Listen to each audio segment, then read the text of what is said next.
বন্ধুরা আসসালামু আলাইকুম। আজকে আপনাদের নিয়ে এসেছি চাষিদের খেতে, কিন্তু এটা আমাদের এলাকা নয়। আমি এসেছি হচ্ছে পাবনার বেড়া থানার, বেড়া উপজেলা আমিনপুর থানা এখন হয়েছে, আগে বেড়া থানা ছিল, এখন হচ্ছে আমিনপুর নতুন করে উপজেলা হয়েছে। তার হচ্ছে একটি গ্রাম ত্রিমোহনীতে, যেখানে আমাদের পূর্বপুরুষদের আবাস আর আমার শ্বশুরালয় এখানে। যাই হোক, এই গ্রামে অনেক স্মৃতি রয়েছে। আর এই বহুদিন পরে আসলাম গ্রামে, তাই আমরা মাঠের ভিতরে এসেছি। এই মাঠে আমাদের শৈশবে অনেক সময় কেটেছে খেলাধুলায়। এই মাঠগুলোতে, এই যে এই মাঠটাতেও অনেক সময় কেটেছে আমাদের। সামনে যে মাঠটা পশ্চিমে, ওটা পশ্চিম দিক, আর এটা হচ্ছে পূর্ব দিক। এই গ্রামে অনেক স্মৃতি, আমাদের অনেক বন্ধু বান্ধব ছিল, ছোট সময় খুবই আসতাম। এটা হচ্ছে পেঁয়াজের ক্ষেত। আগে এখানে জলাবদ্ধতার সৃষ্টি হতো, এখন এখানে প্রচুর পেঁয়াজের আবাদ হয়, পেঁয়াজ রসুন। তবে মানুষ পেঁয়াজের দাম ভালো পাওয়াতে পেঁয়াজের উপরই আগ্রহী বেশি হয়েছে। এইটা হচ্ছে চারা পেঁয়াজ, বীজ বোনা হয়, সেই বীজ থেকেই পেঁয়াজগুলো লাগানো হয়েছে। আর এটা হচ্ছে মূল কাটা পেঁয়াজ বলে, যেটা হচ্ছে গাছ মতন তো পেঁয়াজ কেটে লাগানো হয়। যতদূর জানি, এর ভিতর ভুল হতে পারে। এই সেই পেঁয়াজগুলো কাটা তোলা হয়েছে, তুলে রোদ দেওয়া হয়েছে মাঠের মধ্যেই। শুকানোর পরে বাজারে বিক্রি করা হবে। এখানে হচ্ছে দীর্ঘদিন রাখা যায় না এই পেঁয়াজগুলো, এগুলো তার সাথে সাথে বিক্রি করে দিতে হয়। আর এইগুলো হচ্ছে যারা হচ্ছে মজুত করে, মজুতদারি করে, যারা মজুতদার রয়েছে, তারা হচ্ছে এই পেঁয়াজগুলো ওঠার পরে শুকনো হওয়ার পর মজুত করে রাখে দীর্ঘদিন। যাক, আমি ঘুরতে এসেছি যে ওই দূরে পেঁয়াজ কেটেছে, কেটে মাথা শুকিয়ে মাথায় করে নিয়ে যাচ্ছে।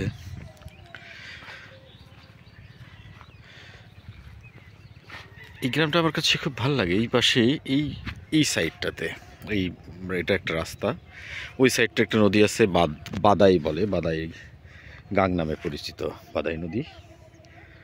ওইখানে আমরা এক সময় নৌকায় করে ঘুরে বেরিয়েছি। রাজবাড়ি থেকে আমরা নৌকায় করে গ্রামে আসতাম ছোটোর সময়। আবার ছোটোর সময় চট দিয়ে হেঁটেও এসেছি আমরা। রাজবাড়ি থেকে মাঝখান দিয়ে 7-8 কিলোমিটার চট দিয়ে হেঁটে আসলে আসা যেত। তখন দুর্গম অঞ্চল ছিল, হয়তো যাতায়াত ব্যবস্থা ভালো ছিল না এখনকার মতন। এই যে আমাদের শ্বশুরবাড়ির এরিয়া, তাদের আর এই পেঁয়াজ টিয়াজ আমার শ্বশুর, চাচা শ্বশুরদের লাগানো। যদিও শ্বশুর চাকরি করে, ওনার লোকজন দিয়ে লাগানো হয়েছে।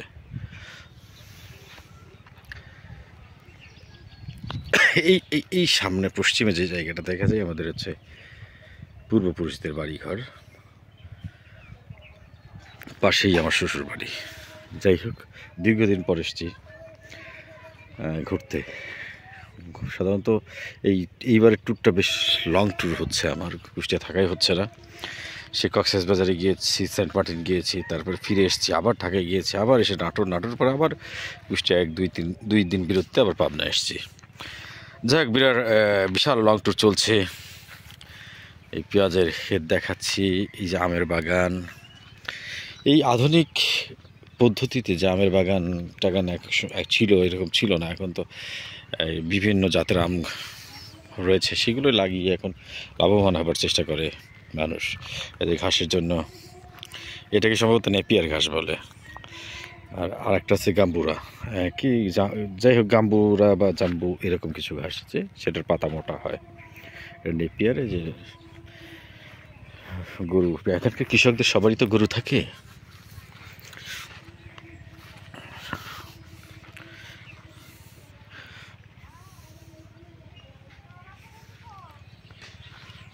যাই হোক, ওই ছাদে বসেছিলাম, ছাদ থেকে মনে হলো কাছ থেকে একটু দেখে আসি, ভাল লাগছিল ছাদে বসে দেখে এই পরিবেশটা।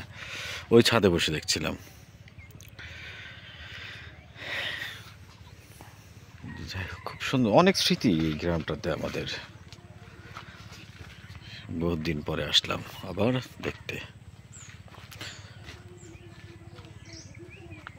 এই যে আমের বাগান, এখন তো আমের সিজন না, তবে আমের ফুল এসছে, মুকুল এসছে, হয়তো আরো 2-2.5 মাস পরেই আম বাজারে পাওয়া যাবে, পাকা আম।